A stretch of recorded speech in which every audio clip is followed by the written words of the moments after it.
Welcome to our channel.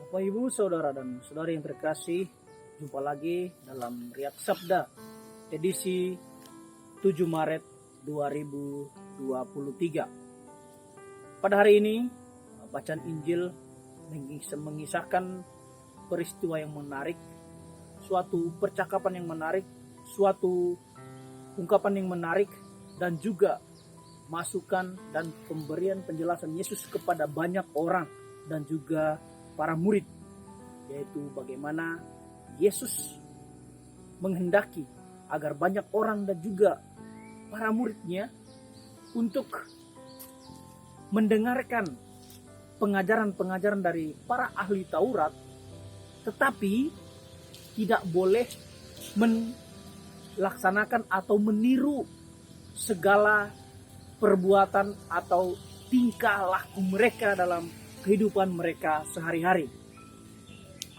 Bapak, Ibu, Saudara dan Saudari yang terkasih, Yesus dalam bacaan Injil hari ini mengatakan kepada murid-muridnya dan juga kepada orang banyak bahwa mengikuti dan menuruti pengajaran dari para ahli Taurat itu merupakan suatu hal yang wajib. Karena memang ahli-ahli Taurat itu, ya mereka memang ahli kitab, ahli hukum Taurat. Sehingga pengajaran mereka pun harus diakui dan mereka pun juga disegani para kalangan orang Yahudi pada saat itu. Tetapi Yesus justru melarang dan juga tidak memperbolehkan para murid dan juga orang-orang banyak agar tidak mengikuti tingkah laku atau perbuatan dari para ahli Taurat ini atau ahli kitab Taurat ini. Loh, mengapa begini, Bapak, Ibu, Saudara dan Saudari sekalian? Yesus mengatakan bahwa para ahli Taurat itu mereka mengajar, tetapi tidak dapat melaksanakan pengajaran itu dalam kehidupan mereka sehari-hari. Artinya, antara pengajaran dan sikap hidup mereka dalam hidup sehari-hari itu tidak sinkron, tidak sejalan, tidak selaras. Bahkan Yesus mengatakan bahwa para ahli Taurat meletakkan beban yang berat di atas pundak orang lain, tetapi mereka sendiri tidak dapat memikulnya. Bapak, Ibu, Saudara dan Saudari yang terkasih dalam Kristus, yang dikehendaki oleh Yesus Kristus, oleh Yesus sendiri adalah keselarasan, kesejajaran antara perkataan kita dan juga perbuatan kita. Perkataan hendaknya selaras atau seimbang dengan perbuatan kita. Keselarasan antara iman dan juga perbuatan dalam hidup kita. Sebagai pemimpin, kita tidak boleh seenaknya memerintah.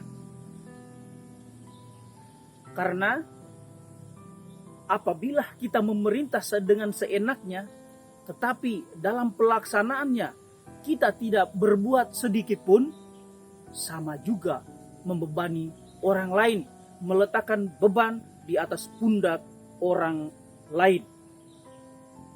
Sebagai pemimpin, kita juga tidak boleh memaksakan kehendak orang lain harus selurus atau sejalan dengan prinsip hidup kita. Atau sebagai pemimpin, kita tidak boleh menekan, bahkan memeras rakyat di sekitar kita. Tetapi juga kita sebagai masyarakat, kita sebagai umat beriman, kita juga perlu sikap untuk kritis terhadap apa yang perlu kita kritisi. Artinya kita tidak boleh atau tidak juga bersikap taat secara buta.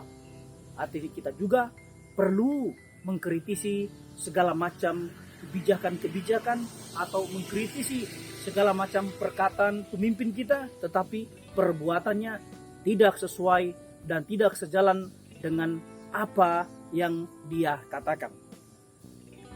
Bapak, Ibu, saudara dan saudari yang terkasih dalam Tuhan, dalam Injil hari ini saya menemukan atau saya dapat membagikan permenungan saya dalam 4 hal penting yang dapat kita peroleh dalam dan kita tegakkan atau kita laksanakan dalam hidup kita. Yang pertama adalah hiduplah selaras atau seimbang perkataan dan perbuatan. Perkataanmu harus selaras dengan perbuatanmu. Entah itu kamu sebagai pemimpin, entah itu kita sebagai masyarakat, entah itu kita sebagai tokoh atau public figure, dan juga kita sebagai rakyat biasa atau umat sendiri. Kemudian yang kedua, bersikaplah kritis terhadap ketaatan. Artinya, boleh taat, tapi jangan sampai taat secara buta. Berani untuk mengkritisi hal-hal dari ketaatan yang bermanfaat, bukan hanya untuk kepentingan pribadi, kelompok atau golongan, tetapi bagaimana untuk keselarasan hidup. Lalu yang ketiga, tidaklah perlu atau tidak usah, janganlah memaksakan kehendak kita sendiri kepada orang lain. Artinya apa? Kita tidak boleh memaksa orang lain untuk harus mengikuti alur pemikiran atau alur kehidupan kita. Lalu yang keempat adalah tidak perlu sombong di hadapan Tuhan. Artinya apa?